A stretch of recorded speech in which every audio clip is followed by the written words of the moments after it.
The number is 1,035. It is not an estimate. It is not a distant, worst-case scenario.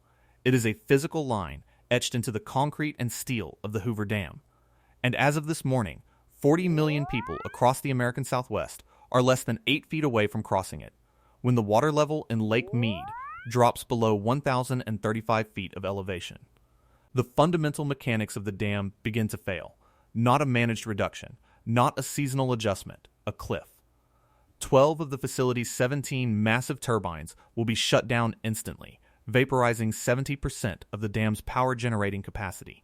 The lights will not flicker, they will go out, and they will not come back on.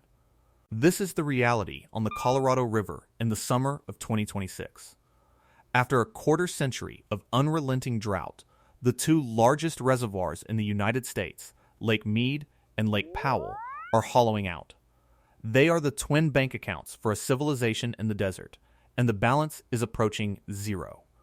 As the water vanishes, it is exposing a truth that was buried for 100 years. A mathematical error made in 1922 that promised more water than the river ever had to give. Now, the bill is coming due. The rules that have governed the river for 2 decades expire on December 31st, 2026, and without a new deal, the federal government will be forced to make a choice no one is prepared for. Who gets water and who goes dry? This is the story of a system on the brink, of 2 lakes locked in a death spiral, and a desperate race to solve a problem that may no longer have a solution. The story of this crisis began on a cool November day in 1922. 7 men, representatives from 7 states, gathered to sign a document they believed would secure the future of the American West. The Colorado River Compact. It was an audacious piece of legal architecture designed to divide the river's flow and fuel the growth of cities that had not yet been built and farms that had not yet been plowed. They allocated 15 million acre-feet of water per year, 7.5 million for the upper basin states of Colorado, New Mexico, Utah, and Wyoming. Another 7.5 million for the lower basin, Arizona, California, and Nevada. It was tidy, it was ambitious, and it was fundamentally wrong.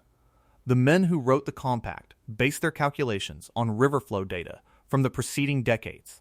What they did not know, what they could not have known, was that they were measuring the river during one of the wettest periods in the last 1,200 years of North American climate history. They mistook an anomaly for the average. They wrote a check that the river, in a normal year, could never cash. That single, century-old miscalculation is the original sin of the Colorado River. Every drop of water promised to Los Angeles, Phoenix, and Denver, every acre of alfalfa grown in the Imperial Valley, was based on a lie told not with malice, but with the hubris of an era that believed nature could be permanently bent to human will. For a time, it seemed to work. The 20th century saw the construction of 2 of the most ambitious engineering projects in human history. Hoover Dam, completed in 1936, a soaring curve of concrete that tamed the river's floods and created Lake Mead, the largest man-made reservoir in the nation. Then came Glen Canyon Dam in 1966, plugging a remote canyon on the Utah-Arizona border and drowning a geological wonder to create Lake Powell, the country's 2nd largest reservoir. They were monuments to control. Concrete and steel designed to store the river's wet years to ensure against its dry ones. Together, they could hold more than 50 million acre-feet of water, a 4-year supply for the entire basin. They were the system's shock absorbers, its massive, unassailable bank accounts. And then the 21st century arrived.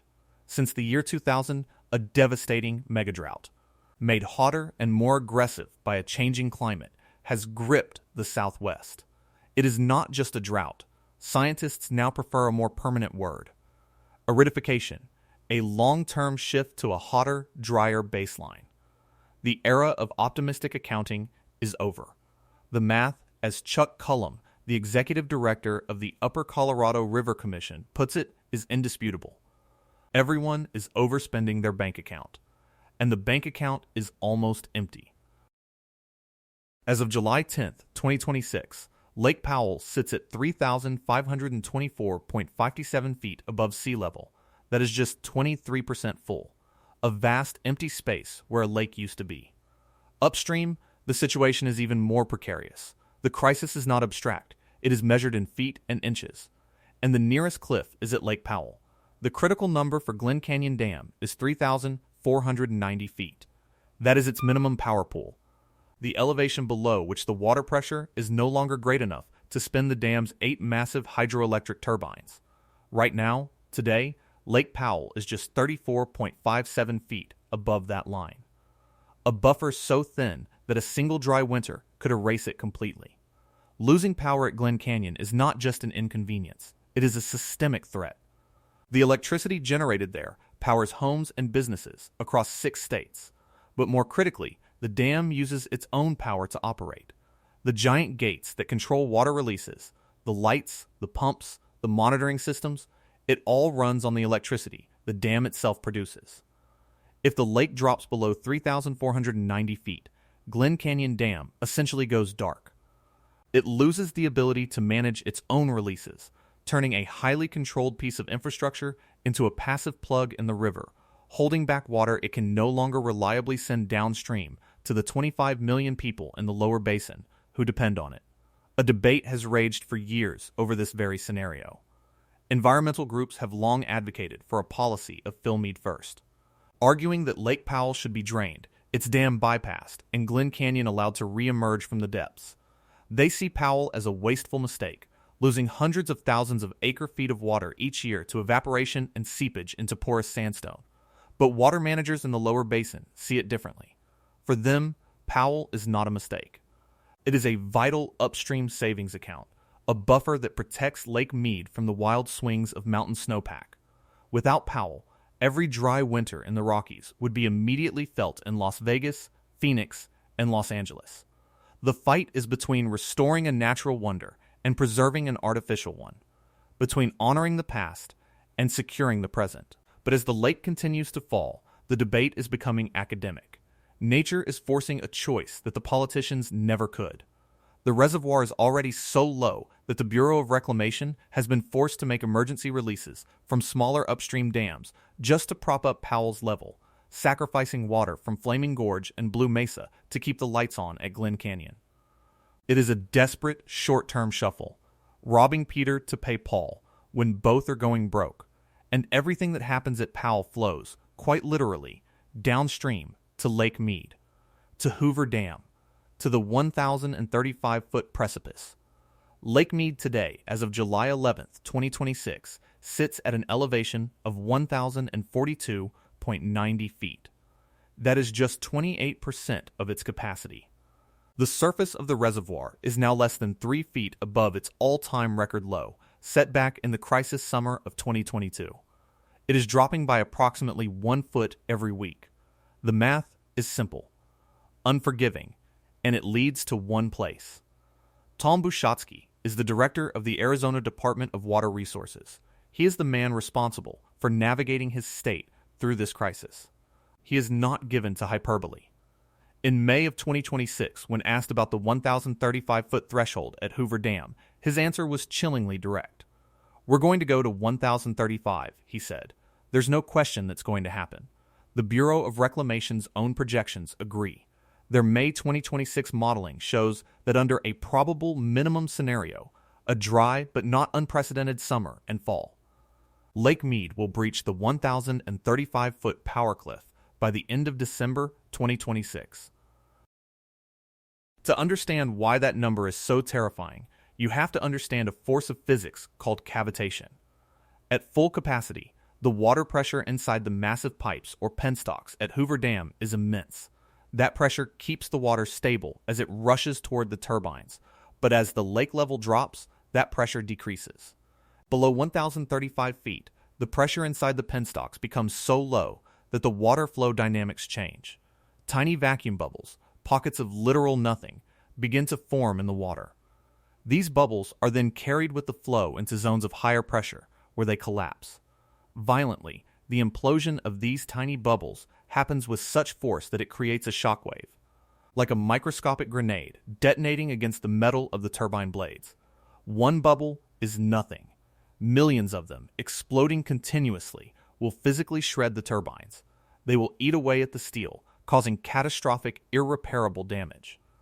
To prevent this, as soon as the lake drops below 1,035 feet, the dam operators have no choice. They must shut down 12 of the dam's 17 turbines. The result is a 70% reduction in power output, not over weeks. Instantly, Hoover Dam's power is allocated to utilities across Nevada, Arizona, and Southern California, providing cheap, clean electricity to millions. Without it, those utilities will be forced to buy replacement power on the open market. Power generated mostly from expensive natural gas. The price of electricity across the Southwest would spike overnight. The federal government knows this is coming. In May 2026, the Bureau of Reclamation allocated $52 million to begin upgrading a handful of Hoover's turbines to newer wide-head models that can operate more efficiently at lower lake levels. It is an important step. But it is not a solution. The funding is only enough for up to 3 of the 17 turbines. 9 of the older vulnerable units will still go dark if the lake falls below the line. It is a band-aid on a hemorrhage. But the power cliff at 1,035 feet is not even the final floor. Below it lies minimum power pool at 950 feet, where all electricity generation ceases. And below that, the ultimate endpoint, dead pool. At 895 feet, the water level in Lake Mead drops below the lowest intake valve on Hoover Dam. The lake is not empty. In fact, millions of acre-feet of water remain trapped in the bottom of the canyon, but it can no longer flow downstream by gravity. The river, as far as California and Arizona are concerned, simply stops. In the face of this cascading failure, one city decided it would not go down with the ship. One city saw the numbers, understood the physics, and made a monumental bet on its own survival: Las Vegas. While other water managers were negotiating cutbacks and hoping for snow, the Southern Nevada Water Authority, led by its general manager John J. Ensminger, was drilling. Quietly, deep beneath the lakebed, they were building an escape hatch. Completed in 2015, Intake No. 3, known as the third straw, is an engineering marvel born of pure desperation. It is a 3-mile-long tunnel drilled through solid rock that pulls water from the very bottom of Lake Mead at an elevation of just 860 feet. That number is critical. It is 35 feet below dead pool. In 2020, they completed the system with a low lake level pumping station, a massive underground facility designed to lift that deep water up and into the city's water treatment plants. The total cost was approximately $1.5 billion, the most expensive municipal water project in American history. It was a gamble that if the river system failed, if Hoover Dam went dry, Las Vegas could still drink. Even as the lights went out, even as the water stopped flowing to its neighbors, the taps in the casinos and suburbs of Sin City would run. The project effectively disconnects Las Vegas from the fate of everyone else in the lower basin. It is a brutal act of self-preservation in a system that was supposed to be about shared sacrifice. It ensures their survival, and it highlights the terrifying vulnerability of everyone else. For Phoenix and Tucson, which rely on the Central Arizona Project Canal, and for the vast agricultural districts of Southern California, there is no third straw. Their intake is the river itself. If the river stops, their water supply disappears. Not a cut, not a reduction. Gone. This reality has turned the negotiations over the river's future into a knife fight in a locked room. The 2007 Interim Guidelines, the legal framework that dictates shortage cuts and reservoir operations, expire on December 31st, 2026, a hard deadline. If the 7 basin states cannot agree on a new set of rules by then, the federal government, through the Secretary of the Interior, has the authority to impose its own solution. That threat has loomed over the basin for years. Under the previous administration, Bureau of Reclamation Commissioner Camille Kalimlum-Taton warned the states that cuts of 2 to 4 million acre-feet were needed to stabilize the system, threatening unilateral federal action if they couldn't agree. That threat has carried over. The current acting commissioner, Scott J. Cameron, and the new nominee to run the Bureau, Aubrey J.D. Betancourt, a California farmer herself, inherit a situation with no easy answers. The prospect of federally mandated cuts is particularly terrifying for Arizona, which holds junior water rights in the lower basin. Previous federal models have shown that in a worst-case scenario. The cuts forced on Arizona could be as high as 77% of its total Colorado River supply. An economic and social catastrophe. To avoid that federal hammer, the three lower basin states, Arizona, California, and Nevada, have been locked in brutal negotiations. On May 1st, 2026, they unveiled a desperate last-ditch proposal. Led by California's chief negotiator, J.B. Hamby, they offered to voluntarily cut up to 3.2 million acre-feet of water use through 2028. It is a massive concession, an attempt to prove to the federal government that they can manage the crisis themselves. As of late June, Arizona's Tom Bushatsky reported they were getting closer to federal acceptance of the plan. But the deal only papers over the deeper, more fundamental conflict between the upper and lower basins. The upper basin states, represented by Chuck Cullom, argue that the crisis is a demand problem, not a supply problem. They live on the water the snowpack actually produces each year. They don't have massive reservoirs to overdraft. They argue that the lower basin, particularly California's agriculture, has been living beyond its means for decades, draining the system's savings accounts. Why, they ask? Should their growing communities be forced to sacrifice because of a century of overconsumption downstream? They argue the math is simple. The lower basin has used more than its share. The cuts should fall there. J.B. Hamby of California sees it differently. In February 2026, he lamented the state of the talks. The real issue is not that we've run out of time, he said. The problem is that we don't have sufficient compromise. The standoff is a tangled web of legal precedent, political power, and economic necessity.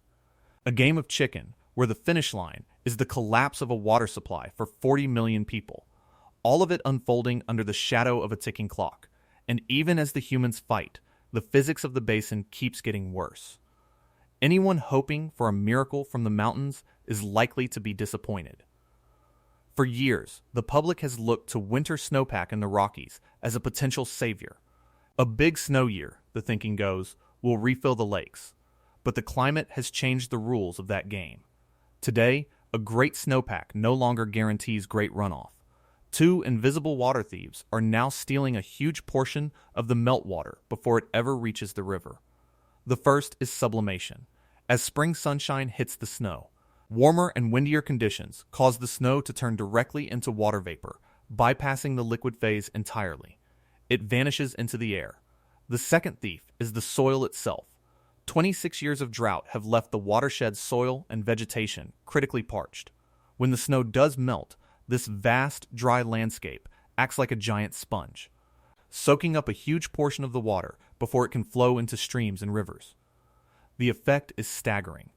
In recent years, scientists have observed that even with a 100% average snowpack, the resulting inflow to Lake Powell might only be 60 or 70% of the long-term average. The mountains are drinking first. The very ground is now competing with the cities for a share of the river. There is no simple white night coming in the form of a snowy winter.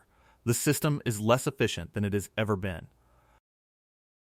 So this is the state of the union on the Colorado River in July of 2026. Lake Powell is just over 34 feet away from becoming a dead dam, unable to generate power or reliably send water downstream. Lake Mead is less than 8 feet away from its hydropower cliff, with its water level falling 1 foot per week. The Bureau of Reclamation's own models project it will cross that catastrophic threshold by the end of December, the exact same day the legal agreements that govern the river expire. The physical system and the legal system are set to crash on the very same day. As the water recedes, it continues to reveal ghosts. Out on the dry, cracked lakebed of Lake Mead.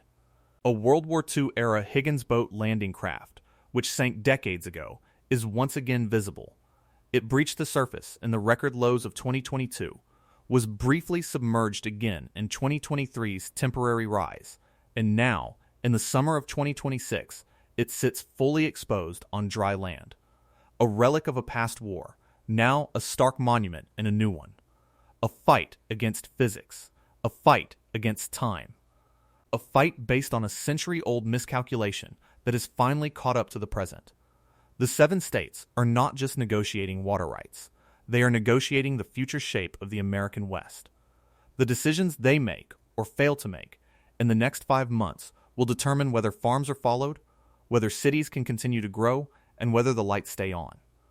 The tunnels have been drilled. The proposals have been submitted. The science is clear. But the compromise is not.